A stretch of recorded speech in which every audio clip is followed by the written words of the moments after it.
All right. Well, welcoming into the podcast for Packer Week, Lukas Van Ness. Well, first of all, man, how was the bye week? How was being with Frankie, my sister, for the whole week down in Miami? First off, thanks for having me on. Yeah, But absolutely. you'd know better than anyone. These bye weeks are good for us, just mentally and physically, to have a little time off to just relax and enjoy ourselves. I was looking back at last year, and I think we had. I'm not sure what the earliest is. I think it's week 5 is the earliest bye week you can have. Yeah. We were either week 5 or week 6 last year. So having the bye week kind of in the middle of the season, just to kind of split it up 2 and 2 was nice. But went down to Florida, although the weather has been pretty mild here in Wisconsin, although it's probably pretty similar for you. Hmm. It's just to get some good weather, enjoy some good food. We don't have too much good food around here, although I have been starting to find some new spots here in Green Bay. But Yeah. it was nice, much needed. Yeah, I know. So this year we had a reasonably early bye, I guess, from what I've been used to. We had it right after the London game. So this was the earliest bye I've ever had being in the league. Usually I've had it later, like week 10, week 11, week 12, some of the later buys. And so you go through that whole stretch of camp into the season, and then you finally get your bye week. You kind of take a breath, and then you Yep, get the 5 last games.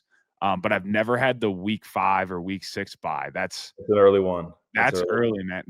How did that, I mean, that was your first year last year, so did that help you kinda give a break?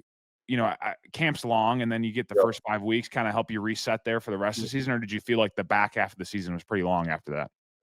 Um, I think it was necessary, and during the time, everyone says that that rookie year is the longest year. And Mhm. looking back, obviously you get into the playoffs. It kind of, regardless how you're feeling, you're going to go out there and put the best in the field. So I think that kind of helps you get through that back end. But I think ultimately the best is probably midseason. Yeah. Just going through it 2 years, I think this is probably the best you can ask for.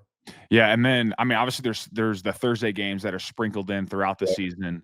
Like, I know, so we got one, I think, in a cou or maybe it's right after you guys actually coming up here for Thanksgiving. Yep. We got the Thursday game, and then you kinda get the mini bye week weekend, which is always nice, a good little reset there. I know you guys played out in Brazil for that, well, whatever that was, I think that first game on the Friday, but have you guys had any Thursday games other than that, or No, any we have other 2 coming up back to back, though. We play on back to back? Thanksgiving in Lambeau as well, which is kind of crazy. So we'll have 3 NFC North teams going, which will be fun. But yeah, if I remember correctly, I'm pretty sure after our first Thursday night game, we have 2 back to back.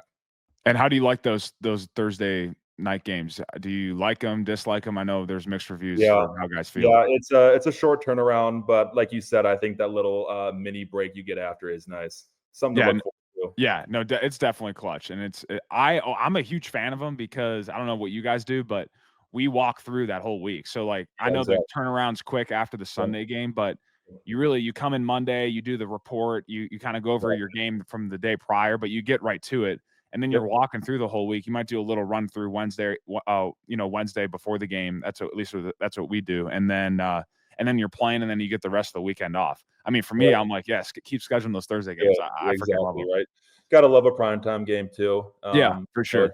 the only game on Thursdays, because now then on Monday nights, they got a couple games going, which is a little bit different than how they used to do it. Yeah, no, for sure. Okay, so getting into you a little bit, your background. I mean, obviously, so people that don't know, Lucas dates my sister Frankie, Mhm. and Lucas is from the same hometown as I am in Barrington, Illinois. So, a Barrington product, like ourselves, Yeah, BYF products. So, exactly. all that good stuff. But you also you played hockey growing up Yep. as well. Well, first of all, I want to know how good were you, and second, how tall were you on skates? I'm probably a little biased, but I thought every time I stepped on the ice, I was the best one out there. Uh, I will say, normally hockey players aren't very big guys, so I don't think I ever came across anybody in my career that was taller than me.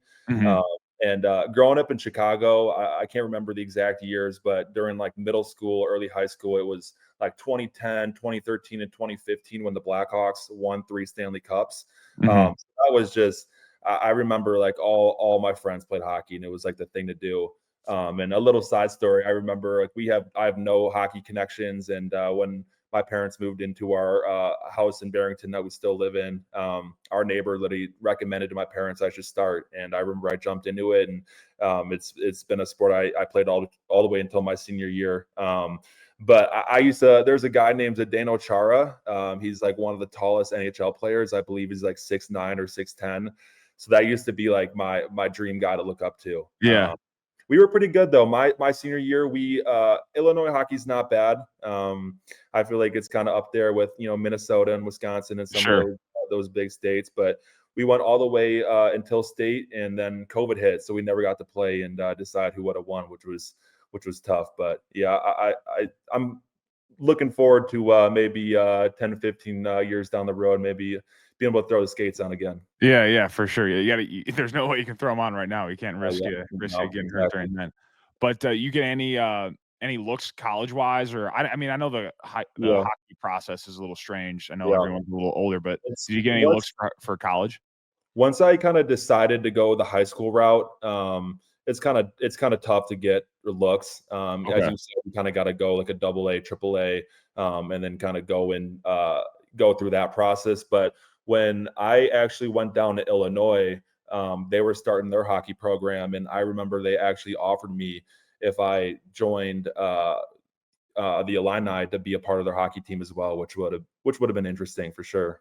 Oh, that is cool. Okay, So I so I go. do have some cool pictures, just me in the hockey jersey and the football jersey side by side. Oh, that's sweet. That's really cool. That's really cool. Okay, so going into now, you ultimately chose Iowa to go to for football. Who else did you get recruited by? What was that whole process like in high school for you? And kind of what ultimately led your decision, decide on Iowa amongst the others? Yeah, I was the first in my family to ever play college football. So come sophomore year, I had a pretty productive season, and I started getting a little bit of conversation from some smaller schools, and that I might have the potential to play at the next level. And I remember my dad and I going into my junior year, we kicked off a Twitter account, and I remember DMing like 30 to 50 different college coaches, just keep me on your radar. I'll send you my film after the year. But went through my junior year, and I started to garner some attention. It was mostly just kind of smaller FCS schools. And then I went to a bunch of camps. Linden one was like one of those big mega camps they do in St. Louis. I went to an Iowa camp, an Iowa State camp. Really camped everywhere until I kind of You were on started. the camp circuit. The Yeah, camp circuit. exactly. Yeah, yeah. Exactly.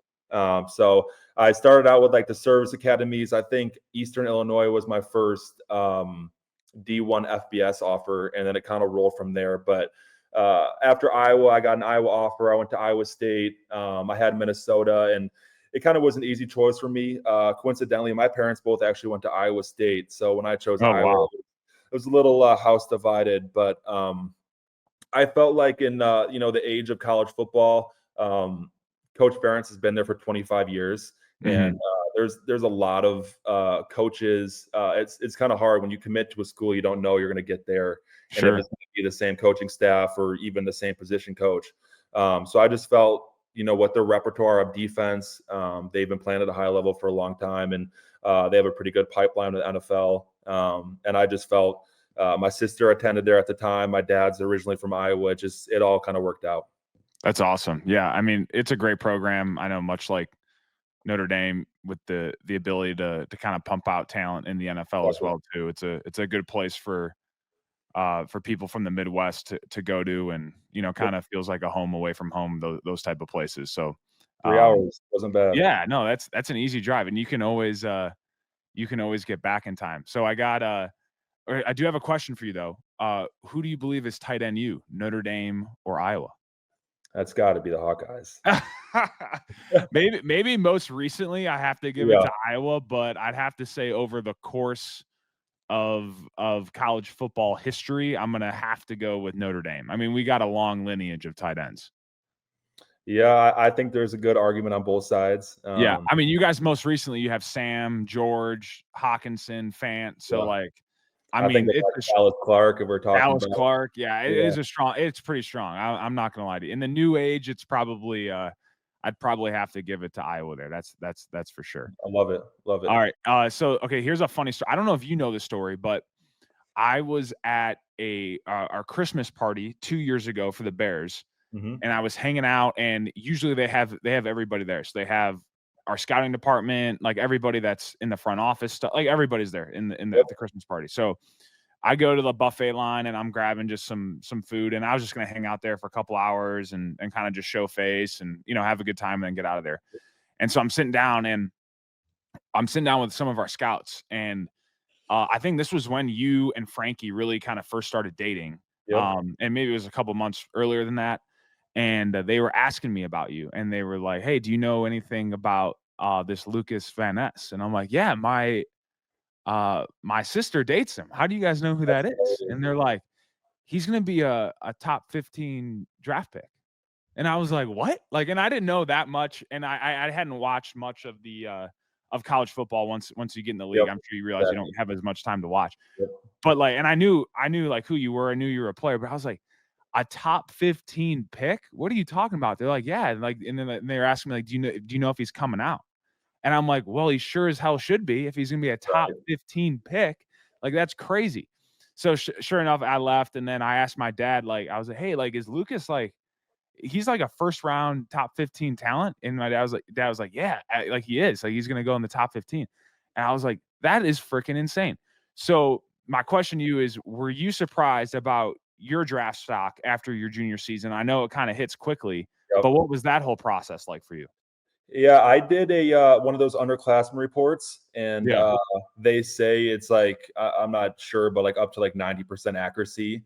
And Mhm. I received a second round grade back, and all the feedback from all the teams was like super positive. Mhm. Um, and I've always kind of believed you strike when the iron's hot, and you kind of gotta take a chance on yourself. And you just never know, knock on wood, with injury or you Mhm. know.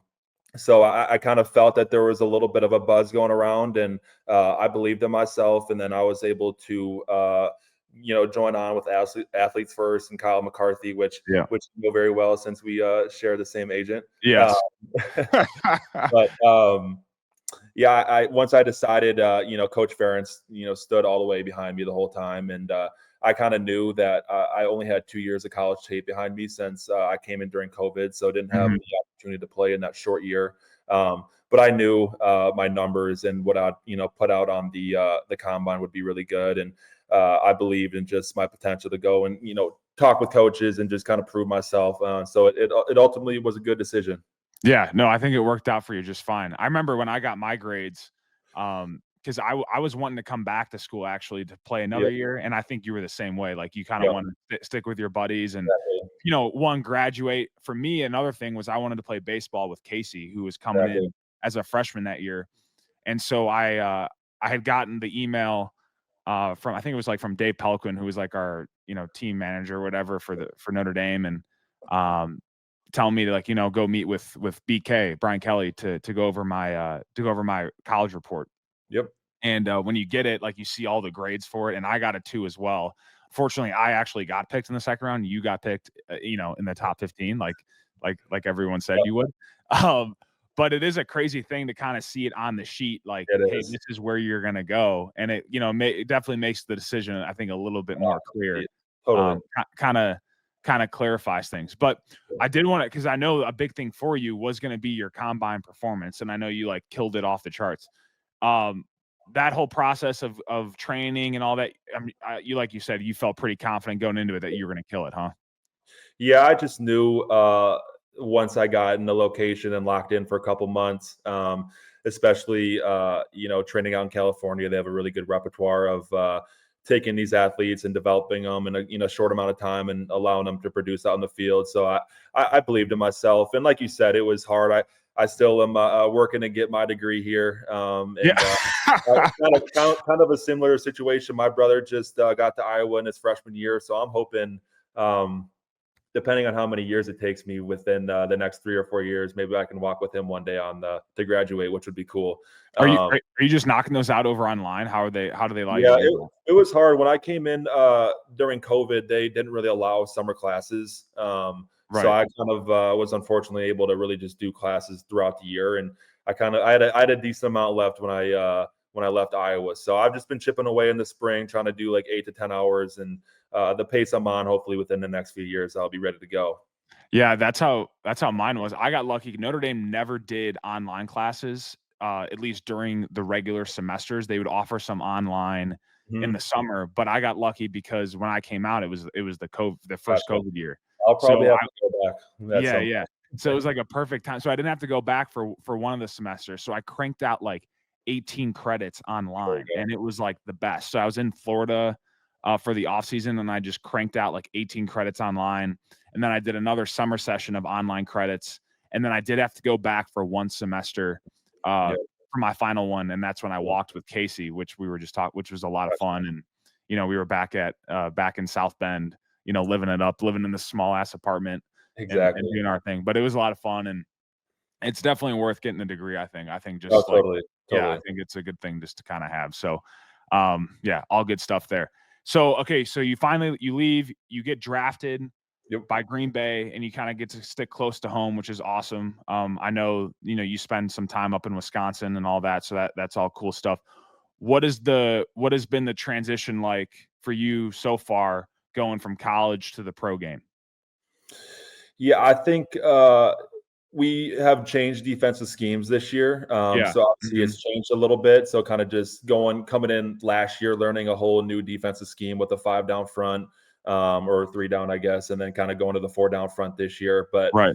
I think more than anything, in college, you're just kind of used to your linebackers making all the calls and kind of just letting you know where to go and what to do. And in NFL, it's you kind of got to know what you're doing and make the adjustments yourself. So I think a little bit of player responsibility and just Mhm. having the IQ and the knowledge. I think just my knowledge of the game has improved immensely over the past 2 years. Um, I think also just the 17 game season is long It's long, man. compared to college. So I just we were just talking about those bye weeks and utilizing just recovery and making sure your body's just ready to go every Sunday. Because if you're not taking care of yourself, it can get you for sure. Um, One of the things that really caught me off guard, I remember the first time I came in and had the media in the locker room. I didn't know that was a thing, so I Yeah. came in and I'm changing, and the media's in there asking questions, and it definitely caught me off guard. But it's a part of this league, and just had to get used to it really quick, I guess. Yeah, I know that's been a stirred up thing recently with all the Yeah, media yep, members in the locker room. yep, Yeah, I don't know if I've still gotten used to it. I think we've been better, at least in our locker room, about just kind of moving it outside for some of the stuff. But yeah, no, that is definitely a little weird. Uh, so talking back about how long the season is though. Like I remember my first year, once you get to Thanksgiving, because usually by then that's usually your last regular season game of yep, college is that yep, Thanksgiving exactly. weekend.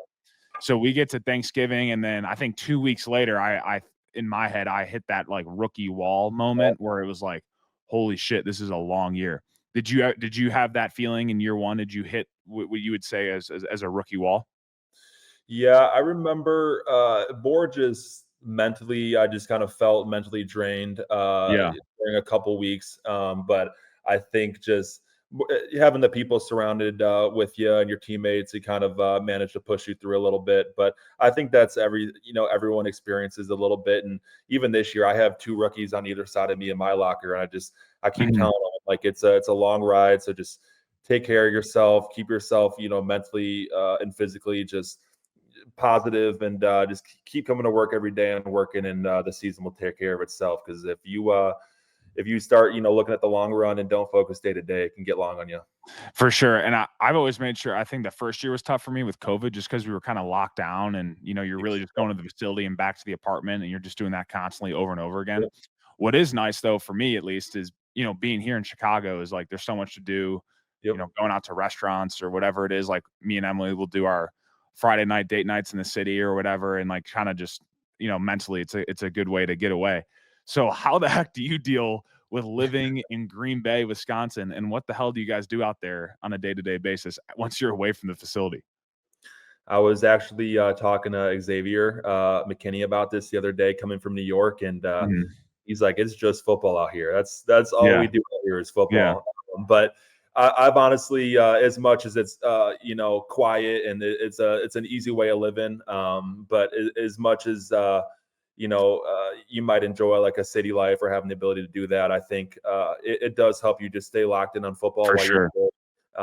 there. It's a really good area just to I can see, raise a family. It's very Midwestern. People are super nice. I don't gotta, anytime we go to restaurants or sit down, people are just they grew up with Packer players around. That's just Mhm. kind of a normal thing around here. So it's been great. I love Green Bay. I don't ever got to deal with traffic before or after games. Yeah. I get home in 10 minutes right off the highway. But no, it really is good. I think it's a lot better than what most people would expect. Yeah, to me, I always just envisioned it like it's living in a college town, I guess, but Yeah, without, yep, all the kids there. I guess you're a just, little bit. but it is what it is, I guess. So, okay, last thing for me, just kind of previewing this upcoming weekend. What is it like for you when you come back for Soldier? Do you got a lot of family coming in town?